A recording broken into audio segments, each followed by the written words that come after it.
ত্রিপুরা পর্যটন ফোরামের নতুন অফিস উদ্বোধন এবং আগরতলা আইজিএম হাসপাতালে আজ স্বেচ্ছায় রক্তদান শিবিরের উদ্বোধন করেন রাজ্যের আগরতলা পুর নিগমের মেয়র তথা বিধায়ক দীপক মজুমদার। ছিলেন মন্ত্রী সুশান্ত চৌধুরী সহ পর্যটন দপ্তরের অধিকর্তা সহ অন্যান্যরা।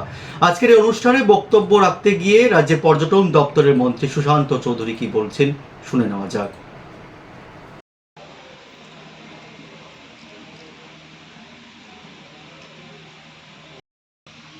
এবং বিশেষ অতিথি হিসাবে ত্রিপুরা সরকারের ব্যক্তিগত তরফ থেকে এবং আমার সরকারের তরফ থেকে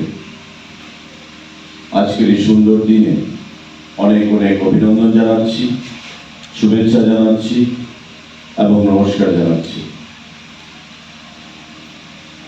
যতবারই রক্তদান শিবিরে যাই এবং যারাই আয়োজন করে থাকে, একটা কথা পরিষ্কার,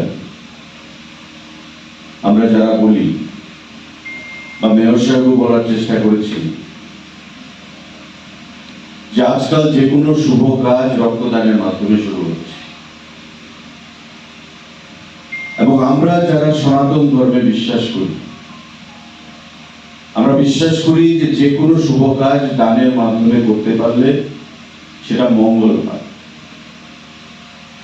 এটা রক্তদান বলুন, বস্ত্রদান বলুন, খাদ্যদান বলুন, জলদান বলুন, অর্থদান বলুন, যে কোনো জিনিস দানের মাধ্যমে যদি আমরা শুরু করি সনাতন ধর্ম অনুযায়ী, সেই কাজ শুভভাবে সম্পন্ন হয়, সুন্দরভাবে সম্পন্ন হয়। এবং আজকের যুগে আমাদের যে কোনো শুভ কাজ,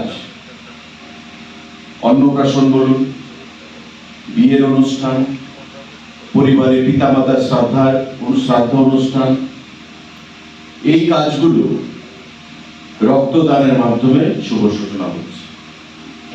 যেমন আজকে ত্রিপুরা ট্যুরিজম ডেভেলপমেন্ট ফোরামের নতুন অফিস ঘর তার পথ চলা শুরু করেছে।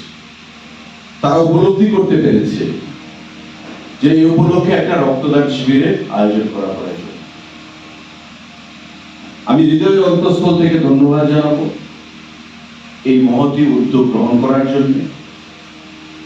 কারণ বর্তমানে ত্রিপুরা রাজ্যের ব্লাড ব্যাংকে এখানে যারা স্বাস্থ্যকর্মীরা যদি কেউ থেকে থাকে, রক্তের যে চাহিদা তার থেকে যোগান কিছুটা কম রয়েছে, অনেকটা কম রয়েছে। তাই জাত পাত ধর্ম বর্ণ নির্বিশেষে সমস্ত রাজনীতির ঊর্ধ্বে উঠে শাসক দল এবং বিরোধী দল প্রত্যেকে আমরা রক্তদানে মানুষকে মোটিভেট করার জন্য যে কোনো উৎসব অনুষ্ঠান মাধ্যমে রক্তদান শিবিরের আয়োজন করে থাকে। একটা সময় ছিল ত্রিপুরা রাজ্য রক্তদানে আমরা অনেকটাই এগিয়ে ছিলাম ভারতবর্ষের মধ্যে, কিন্তু মাঝখানে করোনা যে মহামারী, যেটা আমাদেরকে নতুন করে শিক্ষা দিয়ে গেছে এবং আমরা এইভাবে একসঙ্গে মিলিত হতে পারবো, আমরা অনেক সময় ভাবিনি, আশা হারিয়েছিলাম যে হয়তো বা কোনো সময় আমরা একত্রিতভাবে হতে পারবো। সেই কোভিড মহামারীর পর রক্তদানের যে আগ্রহ মানুষের মধ্যে অনেকটাই সেটা হ্রাস পেয়েছে। তাই বর্তমানে আমাদের মুখ্যমন্ত্রী, আমাদের সরকার, আমাদের বিধায়ক, আমাদের দল এবং ছোট ছোট বড় বিভিন্ন সংগঠন বিভিন্ন অনুষ্ঠান আয়োজন করার পাশাপাশি একটা রক্তদান শিবিরেরও তারা আয়োজন করছে। এবং আজকে আমি অন্তঃস্থল থেকে তাই ধন্যবাদ জানাবো ত্রিপুরা ট্যুরিজম ডেভেলপমেন্ট ফোরাম, যারা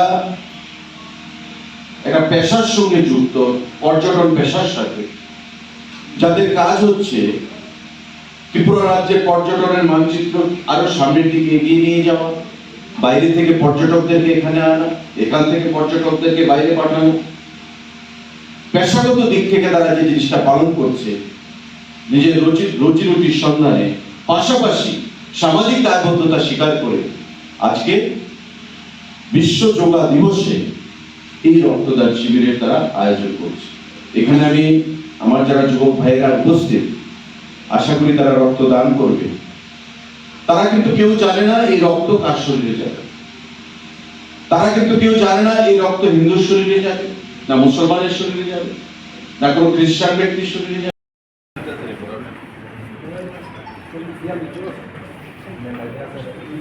হ্যাঁ